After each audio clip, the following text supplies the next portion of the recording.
स्वागत आप सभी का आपके अपने YouTube चैनल पोस्टल एबीसी पर।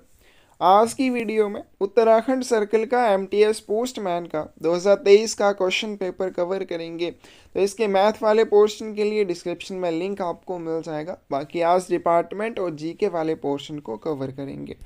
और साथ में अगर आप अपनी तैयारी को बेहतर करने के लिए हमारे साथ क्लासेस में जुड़ना चाहते हैं या बुक परचेज करना चाहते हैं तो GDS to MTS बुक आपको मिल जाएगी 2 सालों के क्वेश्चन पेपर्स के साथ। 2023 के PASA क्वेश्चन पेपर्स की बुक मिल जाएगी, PASA सिलेबस की बुक मिल जाएगी, पोस्टमैन मेल गार्ड सिलेबस की बुक मिल जाएगी और इम्पोर्टेंट क्वेश्चंस की बुक भी मिल जाएगी। 5000 के करीब इसमें इम्पोर्टेंट क्वेश्चंस हैं। सभी क्वेश्चंस MCQ फॉर्मेट में है, तो प्रैक्टिस करने के लिए आपको ये बुक बहुत ही अच्छी रहने वाली है। और सभी क्वेश्चन जो इसमें हैं इम्पोर्टेंट क्वेश्चंस हैं, बार बार एग्ज़ाम में पूछे जाने वाले क्वेश्चंस हैं। तो आपको आपके एग्ज़ाम में इस बुक में से बहुत सारे क्वेश्चन देखने को मिल जाएंगे। तो क्लासेस में जुड़ना है या आपको बुक परचेज करनी है 8627096166 के ऊपर आप हमें मैसेज कर सकते हैं। तो चलिए वीडियो शुरू करते हैं। फर्स्ट क्वेश्चन आज की वीडियो का, the maximum amount for which a single electronic money order can be issued is how much rupees. एक इलेक्ट्रॉनिक मनी ऑर्डर अधिकतम कितनी राशि के लिए जारी किया जा सकता है? करेक्ट आंसर क्या आ जाएगा? बी आ जाएगा। इलेक्ट्रॉनिक मनी ऑर्डर मैक्सिमम 5000 रुपये के लिए जारी किया जा सकता है। कई बार मिनिमम लिमिट भी पूछी जाती है, 1 रुपया, वो भी याद रखनी है। The minimum age for availing the insurance under प्रधानमंत्री सुरक्षा बीमा योजना इज हाउ मैनी ईयर्स। प्रधानमंत्री सुरक्षा बीमा योजना के तहत बीमा का लाभ उठाने की न्यूनतम आयु कितने वर्ष है? करेक्ट आंसर आपके पास सी आ जाएगा। प्रधानमंत्री सुरक्षा बीमा योजना में अगर कोई भी पार्टिसिपेट करना चाहता है, इसमें कोई भी हिस्सा लेना चाहता है, तो उसकी एज 18 से 70 वर्ष के बीच में होनी चाहिए। प्रधानमंत्री जीवन ज्योति बीमा योजना के लिए 18 से 50 वर्ष के बीच में होनी चाहिए। In which year PLI was introduced. Postal life insurance की शुरुआत किस वर्ष हुई थी? करेक्ट आंसर आपके पास ये आ जाएगा। फुल डेट आपने याद रखनी है, 1 फरवरी 1884 को इसकी शुरुआत हुई थी। फिर इसमें 2-3 डेट्स आपने और याद रखनी है कि जब इसकी शुरुआत हुई तो केवल पोस्टल डिपार्टमेंट के मेल एम्प्लॉयज़ के लिए हुई। फिर आपने दूसरा याद रखना है कि टेलीग्राफ डिपार्टमेंट के मेल एम्प्लॉयज़ के लिए इसे कब बढ़ाया गया। फिर पोस्टल और टेलीग्राफ डिपार्टमेंट की फ़ीमेल एम्प्लॉयज़ के लिए इसको कब बढ़ाया गया। सारी चीज़ें आपने याद रखनी है। RPLI was introduced based on the recommendation of which committee? Rural postal life insurance को किस समिति की सिफारिश के आधार पर पेश किया गया था? करेक्ट आंसर आपके पास ये आ जाएगा। मल्होत्रा कमेटी की रिपोर्ट के आधार पर इसको शुरू किया गया था। कब इसकी शुरुआत हुई? 24 मार्च 1995, 24 मार्च 1995 को इसकी शुरुआत हुई। किस कमेटी की सिफारिश के आधार पर हुई? मल्होत्रा कमेटी की सिफारिश के आधार पर हुई। किसके लिए हुई? For rural public of India, Bharat की जो ग्रामीण जनता थी, जो ग्रामीण लोग थे, उसके लिए इसकी शुरुआत हुई। Philatelic deposit account can be opened with the minimum amount of how many rupees. Philatelic deposit account न्यूनतम कितने रुपए की राशि के साथ खोला जा सकता है? बी ऑप्शन करेक्ट आ जाएगी। 200 रुपये की राशि के साथ खोला जा सकता है। और जो आपका फॉरेन फ्लैटलिक डिपॉजिट अकाउंट होता है उसके लिए भी याद रखना है 1000 रुपये की राशि के साथ खोला जाता है। But is the scholarship amount under Deendayal स्पर्श योजना। दीनदयाल स्पर्श योजना की छात्रवृत्ति राशि प्रति वर्ष क्या है? तो दीनदयाल स्पर्श योजना क्या है? फ्लैटली में दी जाने वाली एक स्कॉलरशिप है। किसको दी जाती है? 6ठी से 9वीं तक के बच्चों को दी जाती है। फ्लैटली क्या चीज़ होती है? क्या वो भी आपको पता होनी चाहिए कि डाक टिकटों को इकट्ठा करना, उनके बारे में अध्ययन करने का शौक रखना, इसको फ्लैटली कहते हैं। 6ठी से 9वीं तक के बच्चों को दीनदयाल स्पर्श योजना छात्रवृत्ति दी जाती है। स्पर्श की फुल फॉर्म याद रखनी है, scholarship for promotion of aptitude and research in STEM exams as a hobby, इसमें जो स्कॉलरशिप दी जाती है प्रति वर्ष के हिसाब से 6,000 रुपये दी जाती है। इसका जो भुगतान किया जाता है क्वार्टरली बेसिस के ऊपर किया जाता है, यानी कि 3 महीने का 1,500 रुपये इस तरह से छात्रवृत्ति दी जाती है। तो ये सारी चीज़ें आपने याद रखनी है, बी ऑप्शन करेक्ट आ जाएगी। The business of unaddressed postal articles falls under which category, बिना पते वाली डाक वस्तुओं का व्यवसाय किस श्रेणी में आता है? करेक्ट आंसर आपके पास ए आ जाएगा, डायरेक्ट पोस्ट में आता है। डायरेक्ट पोस्ट क्या होती है? इसमें ध्यानपूर्वक चयनित उपभोक्ता या फिर जो व्यावसायिक बाजार होता है उससे प्रतिक्रिया प्राप्त करने के लिए एक डिज़ाइन किया हुआ मुद्रित लेख होता है जिसमें कोई बिक्री संदेश या घोषणा होती है। अब डायरेक्ट पोस्ट के बारे में याद रखना, एक आपके पास होता है डायरेक्ट मेल। डायरेक्ट मेल के दो घटक होते हैं, एक एड्रेस्ड, दूसरा होता है अनएड्रेस्ड, यानी कि एक पते वाला, दूसरा होता है बिना पते वाला। जो बिना पते वाला होता है उसको कहते हैं डायरेक्ट पोस्ट। डायरेक्ट पोस्ट की डेफिनेशन, इसके तहत पोस्ट किए जाने वाले लेखों की न्यूनतम संख्या, सारी चीज़ें इसके बारे में याद करनी है, क्योंकि जितने भी क्वेश्चन पेपर्स हमने किए हैं डायरेक्ट पोस्ट के बारे में पूछा जाता है, तो इस तरह से आपने ये याद कर लेना है। आगे चलते हैं। Chief post master is in charge of, मुख्य डाकपाल किसका प्रभारी होता है? करेक्ट आंसर क्या आ जाएगा आपके पास? बी आ जाएगा, first class head post office का होता है। और फर्स्ट क्लास हेड ऑफिस की डेफिनेशन में आपने जीपीओ, जर्नल पोस्ट ऑफिस याद रखना है। ठीक है, जो जीपीओ होता है उसका हेड हो जाएगा first class head post master. ठीक है, उसको हम चीफ पोस्ट मास्टर कहेंगे या फिर सीनियर टाइम स्केल ऑफिसर कहते हैं। तो जीपीओ क्या होता है? फर्स्ट क्लास हेड ऑफिस होता है जो सर्कल हेडक्वार्टर में स्थित होता है, या फिर जहाँ पे दो ऐसे फर्स्ट क्लास हेड ऑफिस होते हैं वहाँ पे जो हेडक्वार्टर के साथ जुड़ा होता है उसको जर्नल पोस्ट ऑफिस कहते हैं।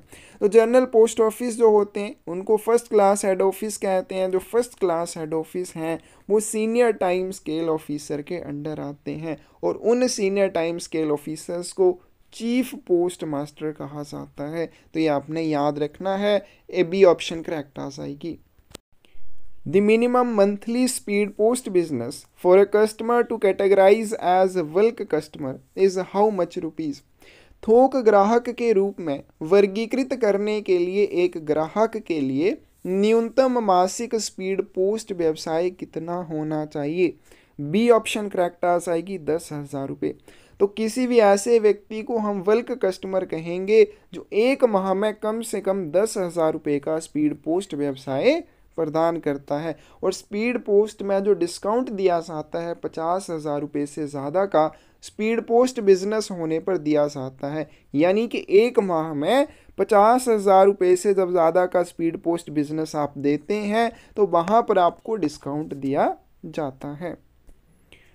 विच authority is the immediate in charge of transit mail office? Transit mail office यानी कि परिवहन डाक कार्यालय जो होता है उसका तत्काल प्रभारी कौन होता है?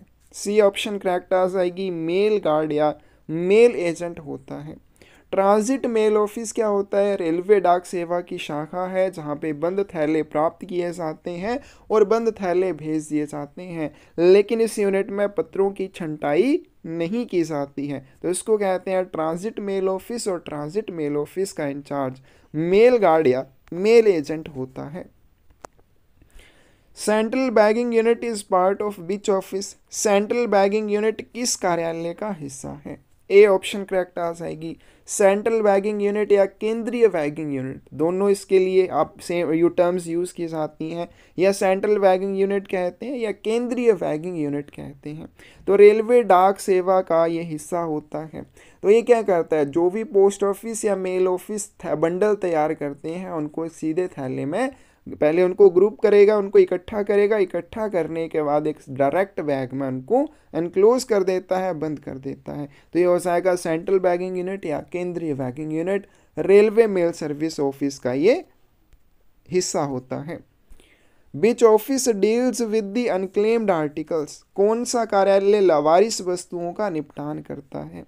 करेक्ट आंसर आपके पास बी आ जाएगा, रिटर्न्ड लेटर ऑफिस। ऐसे आर्टिकल्स जो अनक्लेम्ड हैं, लावारिस हैं, रिफ्यूज्ड है, उनको लेने से इनकार कर दिया जा चुका है। विदाउट एड्रेस वाले आर्टिकल्स हैं, आधे अधूरे एड्रेस वाले आर्टिकल्स हैं, या अनडिसाइफरेबल एड्रेस वाले, यानी कि ऐसे आर्टिकल जिनके ऊपर एड्रेस तो लिखा है लेकिन वो स्पष्ट नहीं है, साफ नहीं है। इस तरह के जितने भी लेख होते हैं उनका निपटान पुनः प्रेषण केंद्र या रिटर्न लेटर ऑफिस के द्वारा किया जाता है। Levelled bundles are of how many classes. Level bundle जो होते हैं उनके कितने वर्ग होते हैं? कौन सी ऑप्शन करेक्ट आ जाएगी? ए ऑप्शन करेक्ट आ जाएगी। लेवल्ड बंडल दो प्रकार के होते हैं, एक आपके स्टेशन आ जाएंगे, दूसरे आ जाएंगे sorting bundles. Which one of the following is a due bag. निम्नलिखित में से कौन सा एक देय बैग है? तो ड्यू बैग कौन सा आ जाएगा? ट्रांजिट बैग आ जाएगा। ट्रांजिट बैग क्या होता है? जब भी आपके पास किसी सेम ऑफिस या सेक्शन को भेजने के लिए बहुत सारे थैले होते हैं तो उन सभी थैलों को एक बड़े थैले में संलग्न कर दिया जाता है और उस बड़े थैले को ट्रांजिट बैग कहते हैं और ये ड्यू बैग होता है। ड्यू बैग क्या होता है? जो आपको बनाना ही बनाना है। अनयूजुअल क्या हो जाएगा? जो आपको ज़रूरत पड़ने पर बनाना है, जैसे पार्सल बैग है, पैकेट बैग है, कैंप बैग है। तो इनको कब बनाया जाता है? इनको तब बनाया जाता है जब इनको बनाने की आवश्यकता होती है। तो इसमें करेक्ट आंसर आपके पास क्या आ जाएगा? सी आ जाएगा। Superintendent RMS issues A order which deals with. अधीक्षक आरएमएस ए आदेश जारी करता है जिनका संबंध किससे होता है? ए ऑप्शन करेक्ट आ जाएगी। सुपरिटेंडेंट आरएमएस के द्वारा जो ए ऑर्डर जारी किए जाते हैं छंटाई सूचियों में परिवर्तन निर्धारित करने के लिए इनको जारी किया जाता है। उसी तरह से बी ऑर्डर्स होते हैं, उसी तरह से टीवी ऑर्डर्स होते हैं। बी ऑर्डर किसके लिए होते हैं? गाइडेंस के लिए। किसकी गाइडेंस के लिए? जो भी मेल ऑफिस में सबऑर्डिनेट्स होते हैं सुपरिटेंडेंट आरएमएस के, उनके कार्य में उनकी गाइडेंस के लिए सुपरिटेंडेंट आरएमएस बी ऑर्डर जारी करता है। कैंप बैग्स और कैंप आर्टिकल्स के निपटान के संबंध में जो ऑर्डर जारी किए जाते हैं उन बी ऑर्डर्स के आगे टी शब्द लगाया जाता है। सभी ऑर्डर सुपरिटेंडेंट आरएमएस के द्वारा जारी किए जाते हैं। कौन सा ऑर्डर किसके संबंध में जारी किया जाएगा इंपॉर्टेंट है। Goa state comes under the jurisdiction of which postal circle. Goa राज्य किस डाक सर्कल के अधिकार क्षेत्र में आता है? बी ऑप्शन करेक्ट आ जाएगी।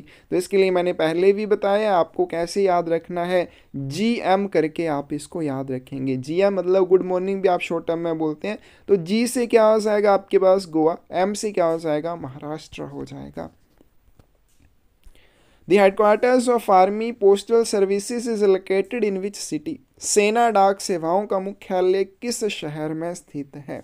सी ऑप्शन करेक्ट आ जाएगी। न्यू दिल्ली में स्थित है। 56 APO, 99 APO, 1 CVPO, 2 CVPO, इनके पिन कोड सारी चीज़ें आपने याद कर लेनी है। Post offices are divided into how many classes. डाक घरों को कितने वर्गों में बांटा गया है?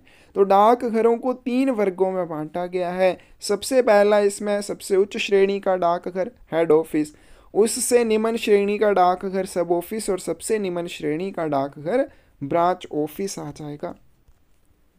Payment of postage is normally note affected by beach of the following. डाक शुल्क का भुगतान सामान्यतः निम्नलिखित में से किसके माध्यम से नहीं होता है?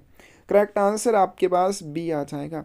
आप डाक शुल्क का भुगतान करने के लिए पोस्टेज स्टैम्प्स का यूज़ कर सकते हैं, फ्रैंकिंग मशीन की इम्प्रेशन का यूज़ कर सकते हैं, लेकिन रेवेन्यू स्टैम्प्स का यूज़ कभी भी पोस्टेज चार्जेस देने के लिए नहीं किया जाता है। Philately bureau caters the needs of the following. Philately bureau जो होते हैं किसकी आवश्यकताओं को पूरा करते हैं? तो जो स्टैम्प कलेक्टर्स होते हैं उनकी आवश्यकताओं को पूरा करने के लिए फ्लैटली ब्यूरोज की स्थापना की गई है। ए ऑप्शन करेक्ट होगी। But is franking machine. Franking machine क्या है? तो फ्रैंकिंग मशीन क्या होती है? आप इसका यूज़ करते हैं पोस्टेज चार्जेस का भुगतान करने के लिए, और भुगतान करने के लिए आप किसी भी डाक वस्तु के ऊपर फ्रैंकिंग की इम्प्रेशन लगाते हैं। तो ये क्या हो जाएगी? स्टैंपिंग मशीन हो जाएगी, क्योंकि इसके माध्यम से आप इम्प्रेशन लगाते हैं पोस्टल आर्टिकल्स के ऊपर। Every letter has to be stamped with the date stamp of at least how many post offices? प्रत्येक पत्र पर कम से कम कितने डाकघरों की तारीख मोहर या दिनांक मोहर लगी होनी चाहिए? करेक्ट आंसर आपके पास भी आ जाएगा। प्रत्येक पत्र, पैकेट या पार्सल के ऊपर कम से कम 2 डाकघरों की तारीख मोहर लगी होनी चाहिए। और ये जो कम से कम वाले 2 डाकघर हैं, एक आ जाएगा ऑफिस ऑफ पोस्टिंग, यानी कि जिस भी डाकघर से आप डाक वस्तु को पोस्ट करेंगे उस डाकघर की मोहर, दिनांक मोहर उस आर्टिकल के ऊपर अवश्य लगनी चाहिए।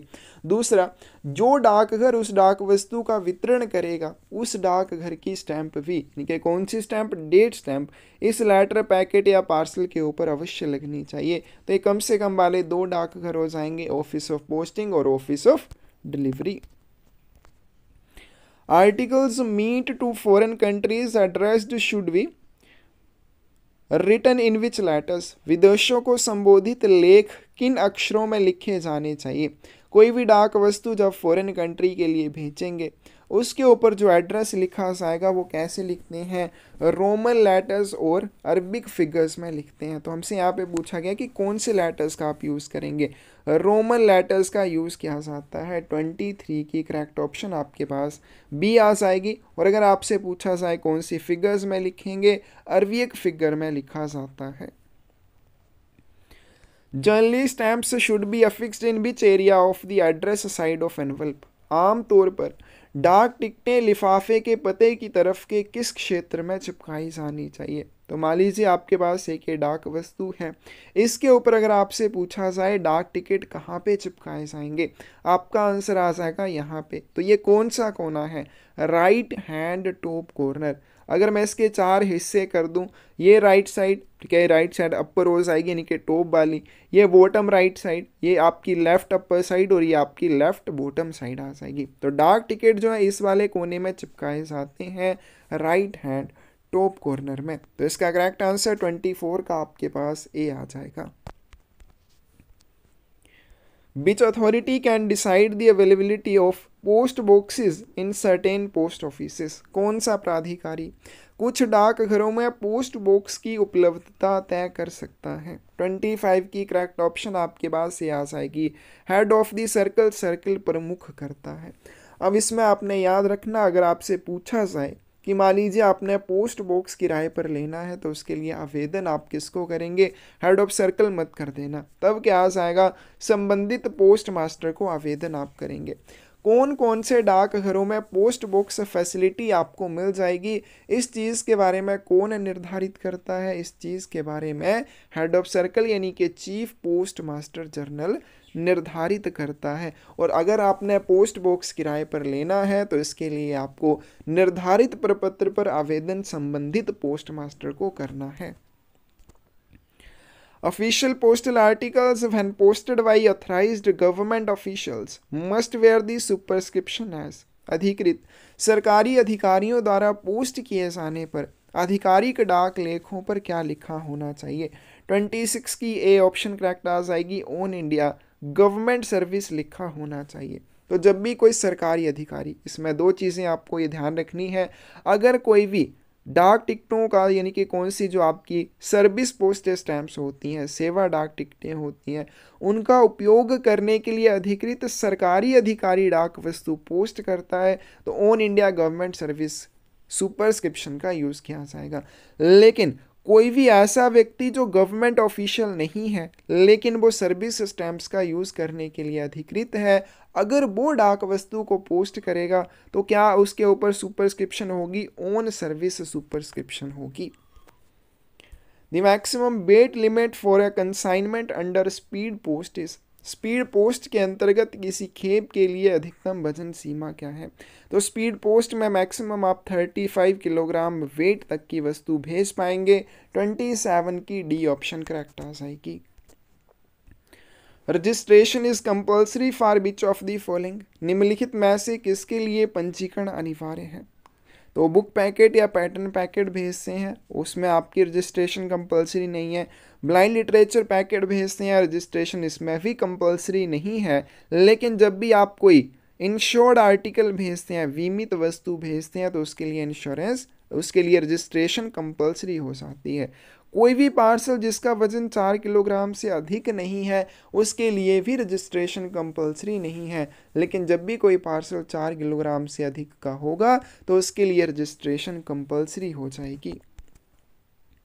तो इसके लिए आपने प्रेजेंट का इंटरेस्ट रेट याद रखना है। तो हर एक क्वेश्चन पेपर में इंटरेस्ट रेट या बोनस वाला एक क्वेश्चन ज़रूर आया है, तो ये इंटरेस्ट रेट और बोनस रेट आपने एग्जाम से पहले एक बार ज़रूर अच्छे से देख के जाने हैं।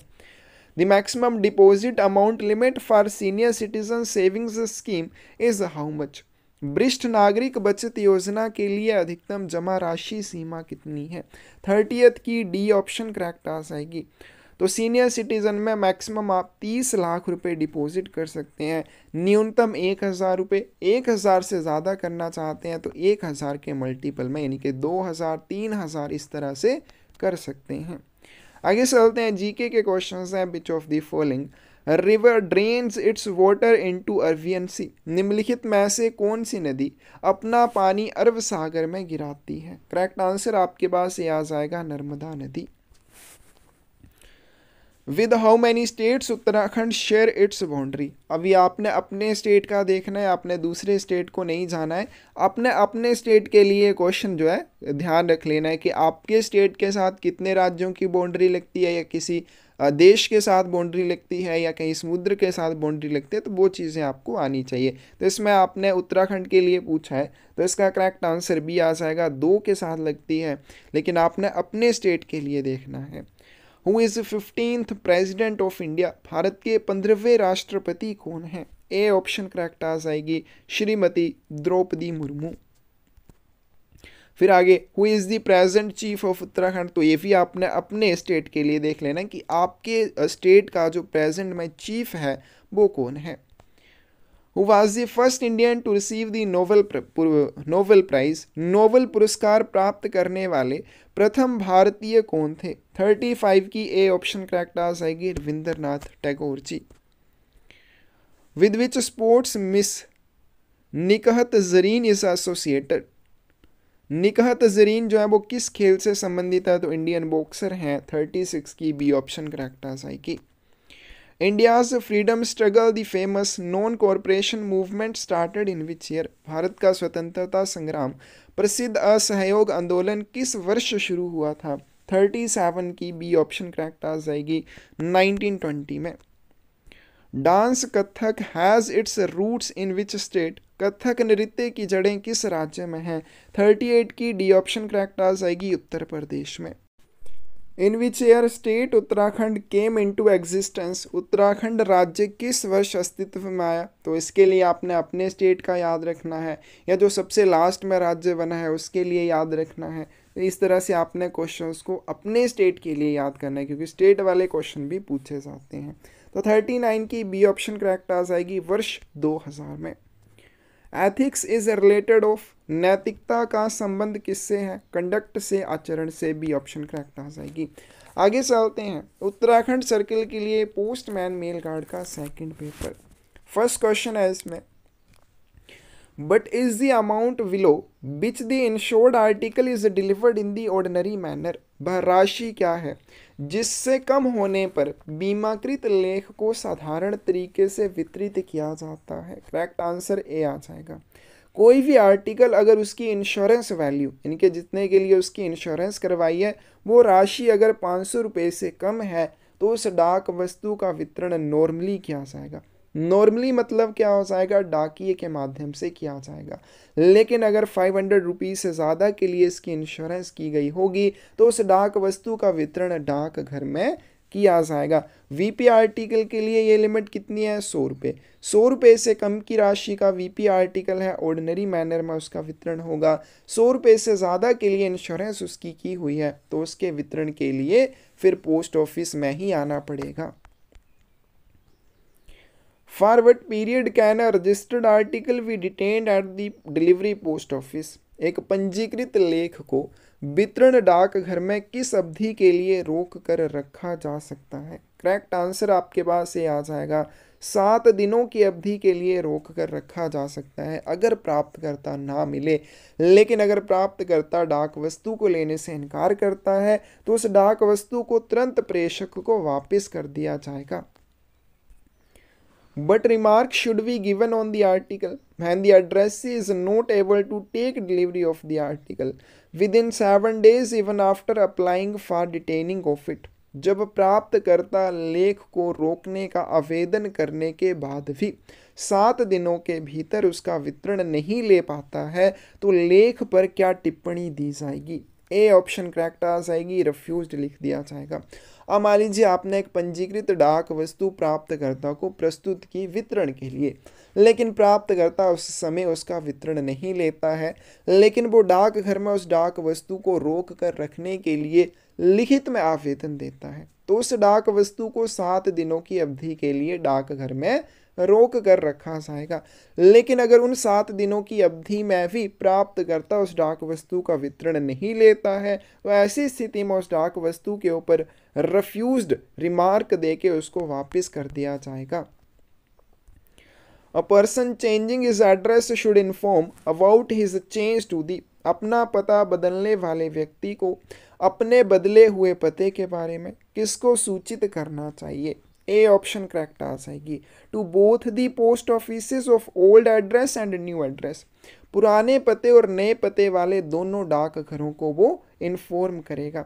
अब ये कौन से डाकघर हो जाएंगे? जब भी कोई व्यक्ति अपना एड्रेस चेंज करेगा उसे 2 डाकघरों में अपने बदले हुए पते के बारे में इन्फॉर्म करना होगा।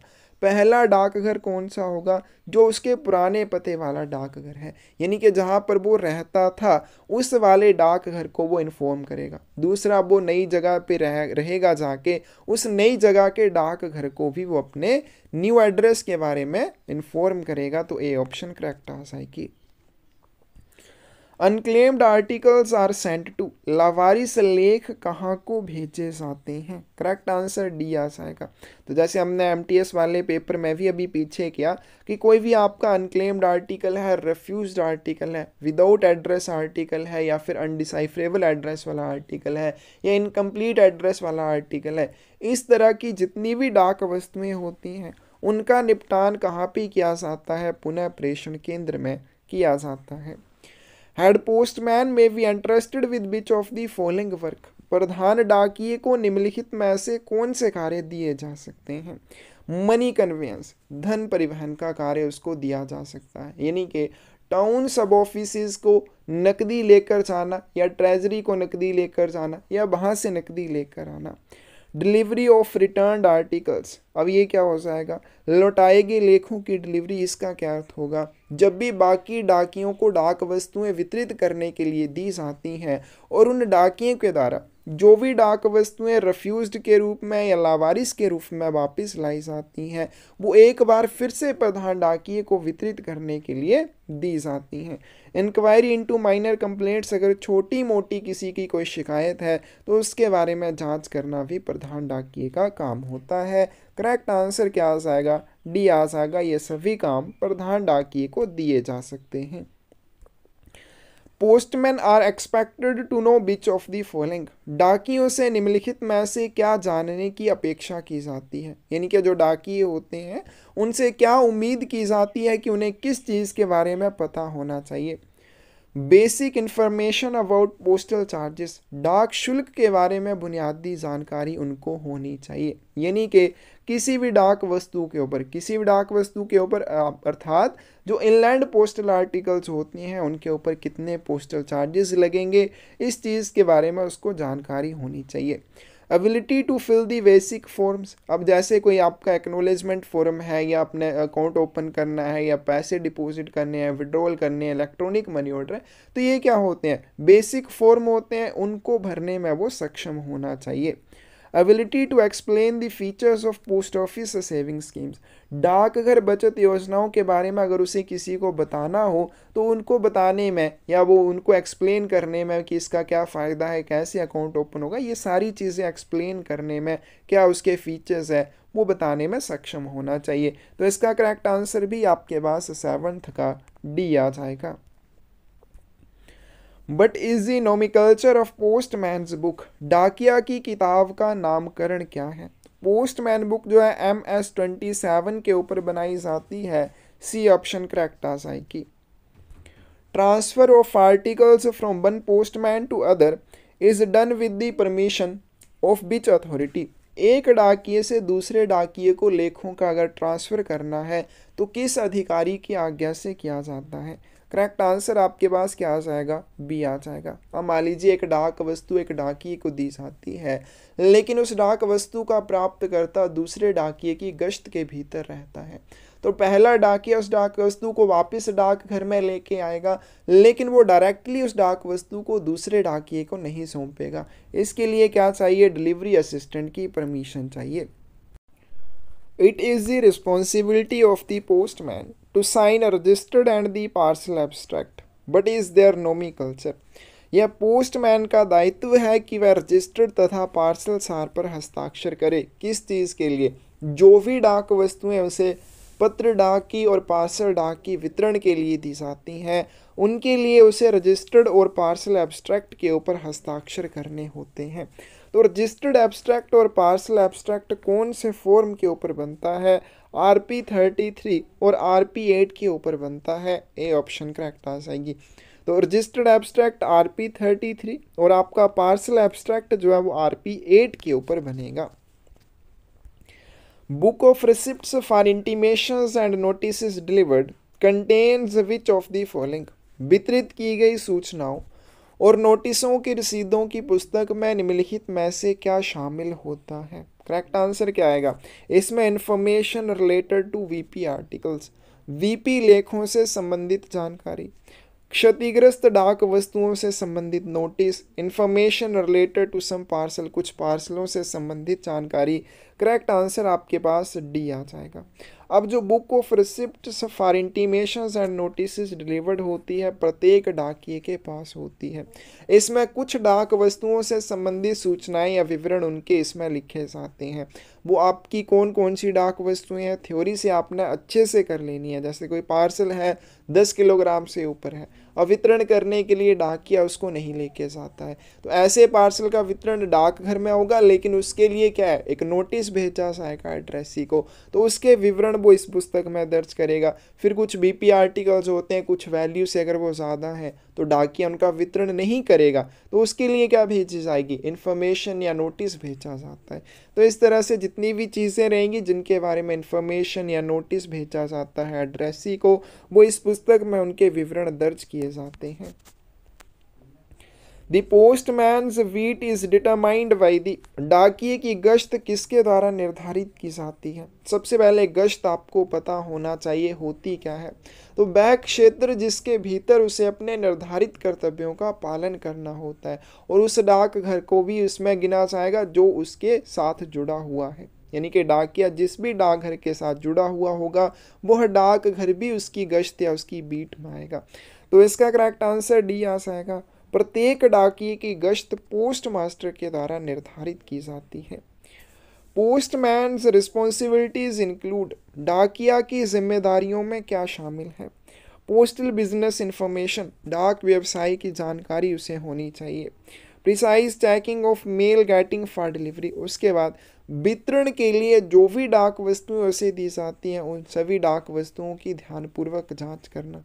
क्यों जांच करना, ताकि वो ये देख सके कि कोई भी डाक वस्तु क्षतिग्रस्त ना हो, किसी भी डाक वस्तु के साथ छेड़छाड़ ना की हुई हो। तो इस तरह से वो डाक वस्तुओं की ध्यानपूर्वक जांच करेगा। अगर कोई भी डाक वस्तु उसे क्षतिग्रस्त, खुली हुई स्थिति में या डैमेज्ड कंडीशन में मिलती है तो उसके बारे में वो किसको बताएगा, पोस्ट मास्टर को बताएगा।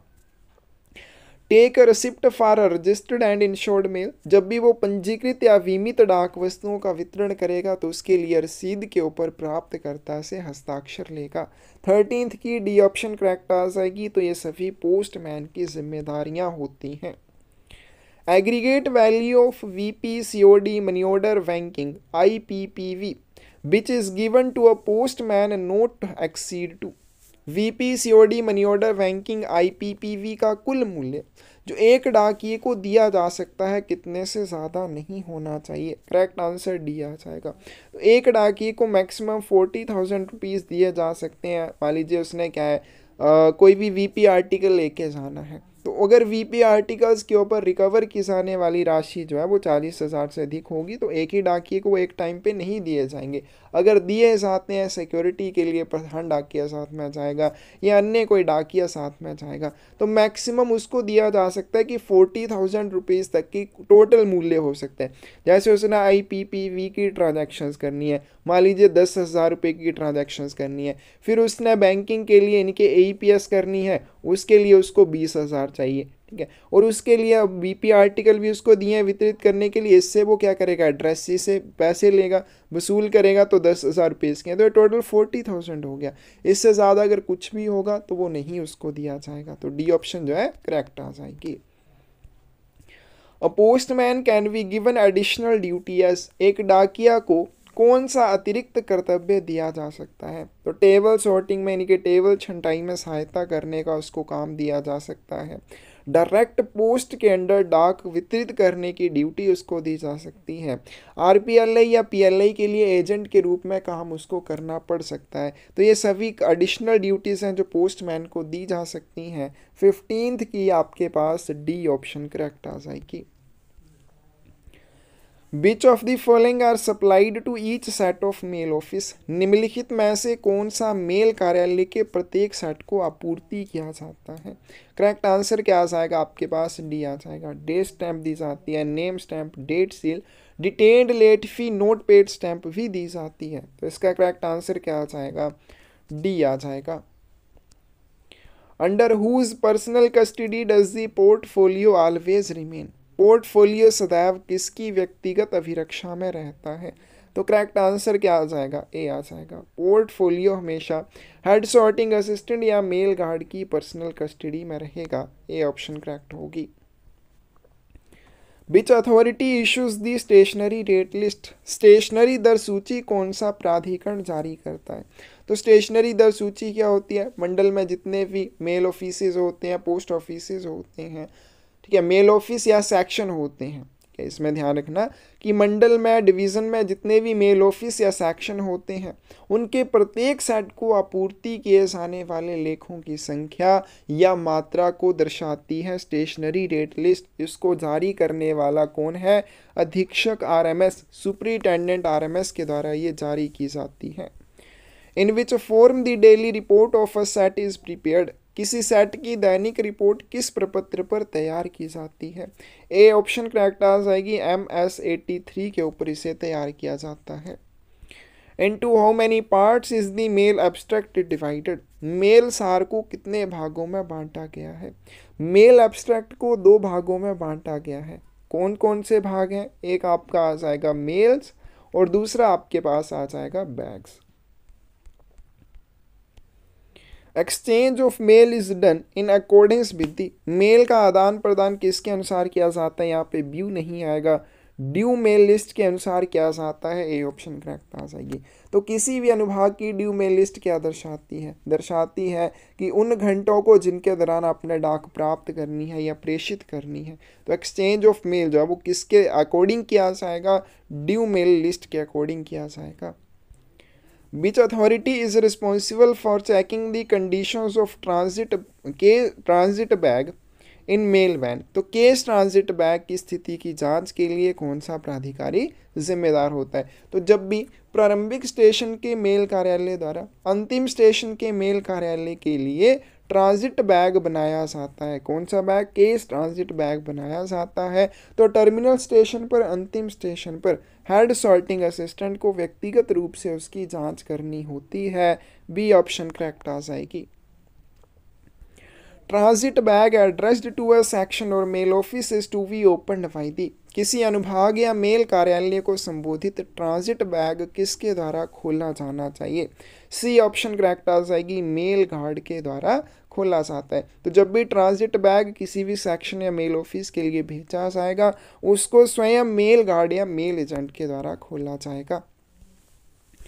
Transit bags must be closed under whose direct supervision, transit bag को किसके प्रत्यक्ष पर्यवेक्षण में अनिवार्य रूप से बंद किया जाना चाहिए?